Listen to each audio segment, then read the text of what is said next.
Okay, this is Jim Wilson, ongoing series about Weebly, web design, maintaining the web page. And there's a lot we can cover, but we're just going to cover the basics. The first video was overview. The second video was updating an existing page, and now we're going to go into a new page.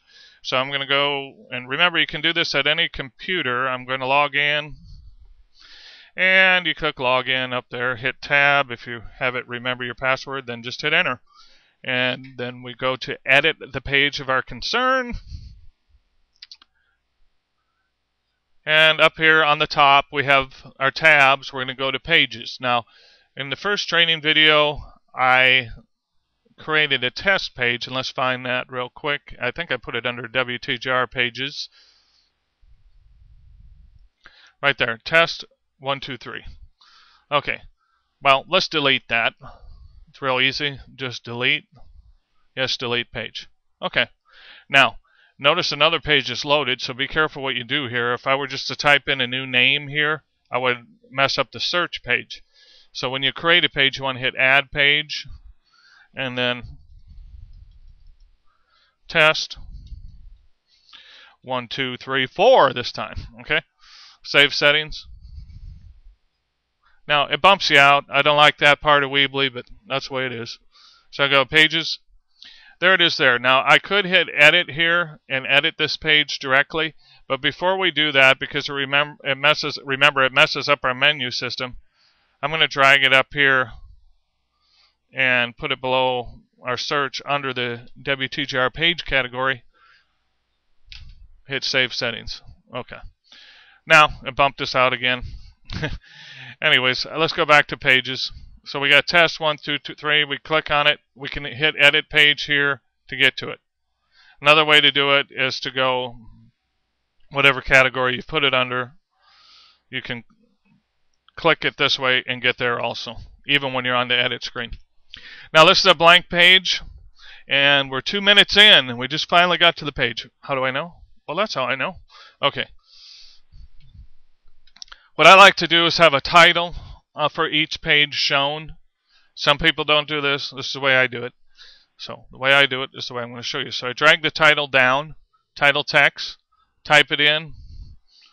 So this will be on the top of the page. This is good for search engines too. Whatever you type in here will be inside the title tags. So test page 1, 2, 3, 4. And then you can always add a little bit extra, because remember this will be in the search engines. So you always like to duplicate your keywords. Quincy, Illinois, WTGR. Okay, so we hit that. Now if we wanted to publish this, we'd hit publish. And we'd go to a different browser that I have open to. We have to hit refresh. Remember, it's not automatic refreshing. See, I was seeing the old web page there. Now there's the new web page. I go test. There it is. Okay, so that's the header. But well, here's the header up here. That's the page title. Want to get our terminology straight here, right? And let's X out of that. It just tells you I published. So here's our little module we just entered.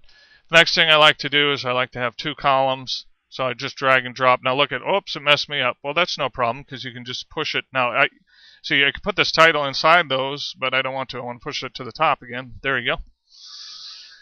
This just gives us a way to divide up the page. Real simple. You can drag this around here. So, typical what people like to do is you can have a picture or a picture with a paragraph surrounding it, as these little pictures show. So in this case, we're just going to do a picture with a paragraph surrounding it. Click here to upload from your computer, and I'm not even certain what we're going to get here. So let's just see what we have. So I go to pictures, and we go thumbnails, get an idea of what we have. Behind the scenes, that's probably a good one. Let's see. What about, well, the old master control room. Okay.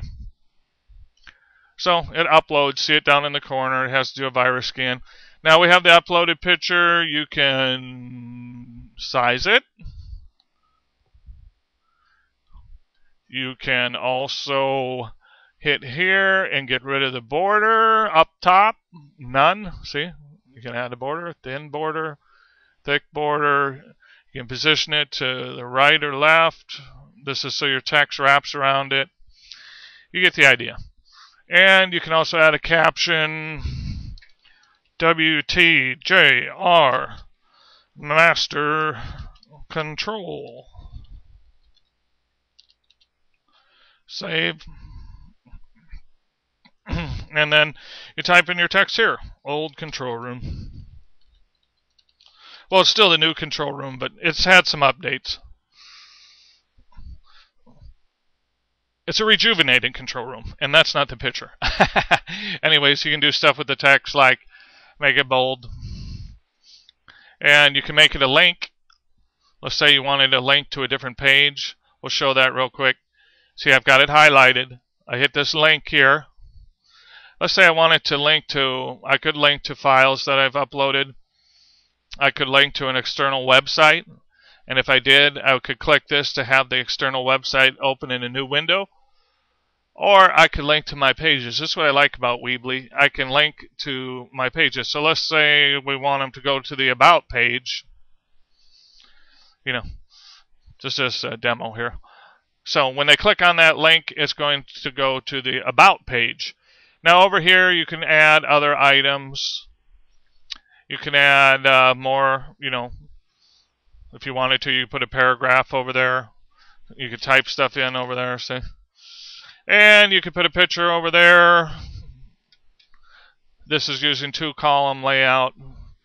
And let's just add a picture real quick. And I know I'm 6 minutes in already, so I'm trying to keep this moving along here. There's our picture. You can resize. You can actually edit pictures too online. But remember, don't upload pictures that are 5 megabytes in size. Better get them close to the size you want to use before uploading them, because then the pages load quicker. That's a whole separate issue, but I thought I would mention it. So we got what we want here. We hit publish. And let's take a look at our separate browser. Okay, now you say, well, nothing happened. It's not there. Well, hit refresh. There you go. There's the 2 pictures we loaded, and this has become a link. So if I click on that old control room, it takes me to the About page. So that's how you create a new web page in Weebly, and that's the end of this part.